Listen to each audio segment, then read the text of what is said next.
Innovation. So anyway, Innovation. There you go. so I'm going to start my thread about in the middle of the shank. And these work fine. So who has Tiendo? Was that Dean?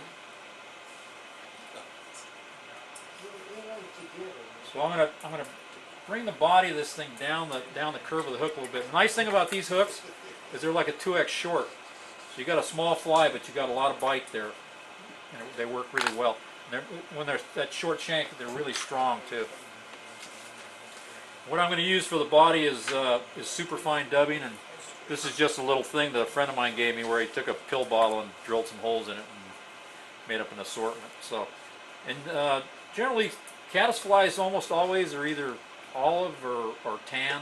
The prevalent ones are mostly tan. Every once in a while you get a black one, it's a small one, but you can match whatever you happen to find on the stream. So I'm going to tie up a pretty sparse body here. And I like this super fine because the nice thing about this stuff for a synthetic is that when you twist it on the thread, man, it stays. And you don't have to fool with it a lot like that last dubbing is real coarse. This stuff, once you put it on, it's there. You don't have to mess with it. Very fine textured for tying small flies. Break yourself. Okay, so my body's going to end right about the point of the hook. But I'm going to bring my thread forward about 2/3 of the way to the eye of the hook.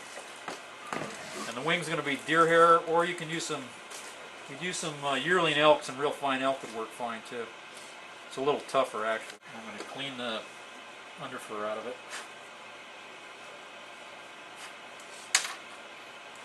Stack it.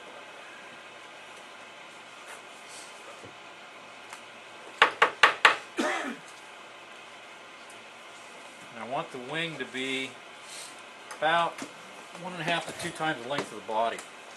And the thing about this fly that makes it so great is that the picture doesn't show it, but I'm going to fan the wing out almost 180 degrees in this thing. It's going to have a big fan wing, and it's going to have a pretty big hackle. And when it sits on the water, it looks like it's alive. If you look up from underneath it, the thing it looks like a big flying caddis. And it'll also skate on the water really well. So I've had a lot of good success with this. I want all the hair up on top of the hook.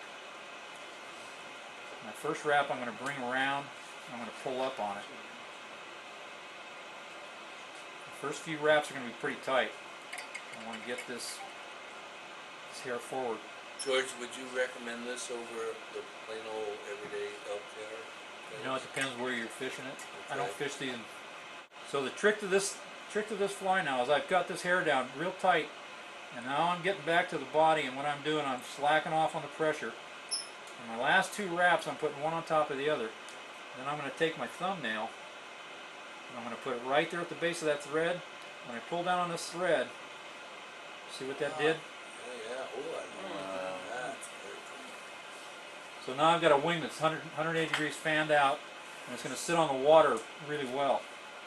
And I'm going to come forward and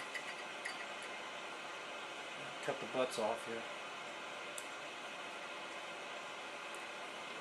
Now the only way that wing's going to stay there after a few fishes, you've got to glue it. So if I use thin down flex cement that's really thin, but I'll put a big drop of glue right in there. And what I don't want is that hair to go around the bottom of the hook shank. So I'll probably have to trim a few out. But I want to get them flat in there. I've got a few fibers here. They're always on the far side. They'll come around. I'm going to trim some of that out. I basically want that wing to be flat out.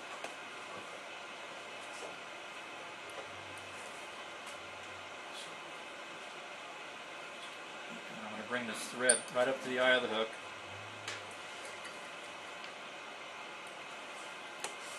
Now I'm going to. This foam is what they call razor foam.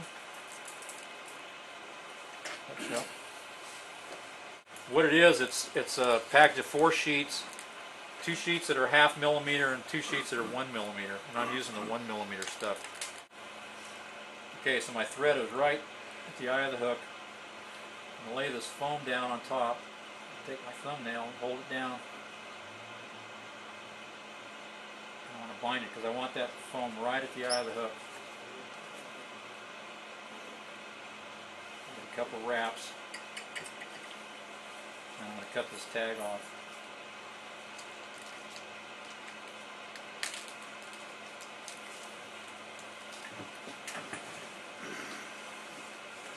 And I'll get that butt tied down.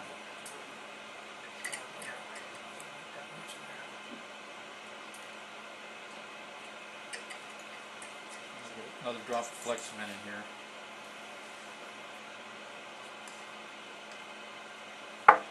Now I'm going to take some brown W. Most caddis have like a brown colored head, so this is kind of represents the head and the thorax both.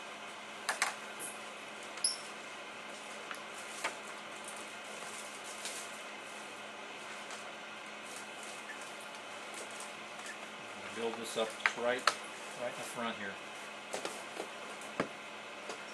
Is that super fine as well? What's that? Is that super fine? Super fine, yeah. Dry fly. Okay, now I'm going to just pull that foam over. I'm just going to bind it down right there. And then I'm going to bind it down right up to the base of the wing, trying not to trap that wing down. And then for hackles, I like, I've been using whiting saddles for a long time.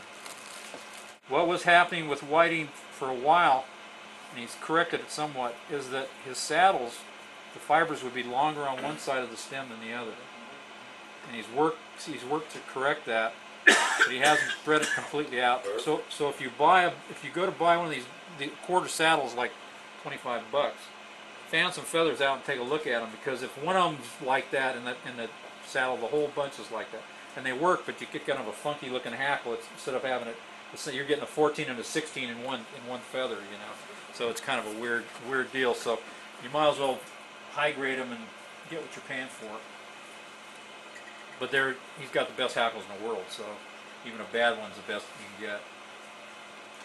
So what I'm going to do, I'm going to strip this hackle. I'm going to strip half a dozen fibers more on the bottom than on the top, and I'm going to use the shiny side. It's going to go forward.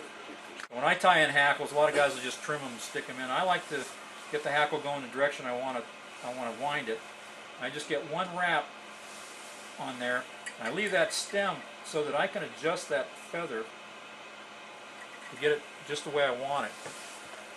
Get it in the direction I want it to go, get it stand upright, and then I'm going to bind it down. I'm going to clip that stem off. Some people are worried about wasting some feather, but these things are so long that I've got so many feathers I couldn't use them in 10 lifetimes, so I just make it easy on myself. A little head cement right there. And I want about 4 wraps of hackle on this thing. And I don't want to hook my wing like I just did.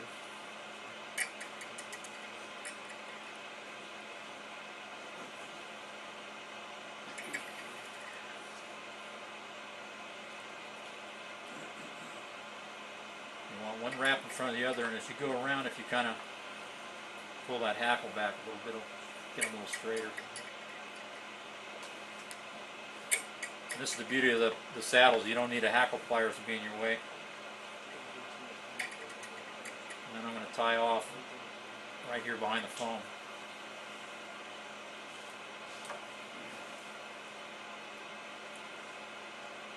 You got a try? 2 wraps will hold it. And I'm going to whip finish it with about 3 wraps.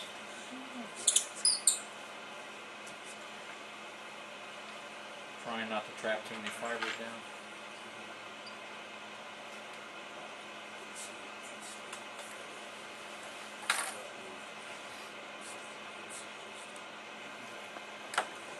And then this foam, you can make it as long as you want. That's plenty to see. So what happens? Really, I don't think it's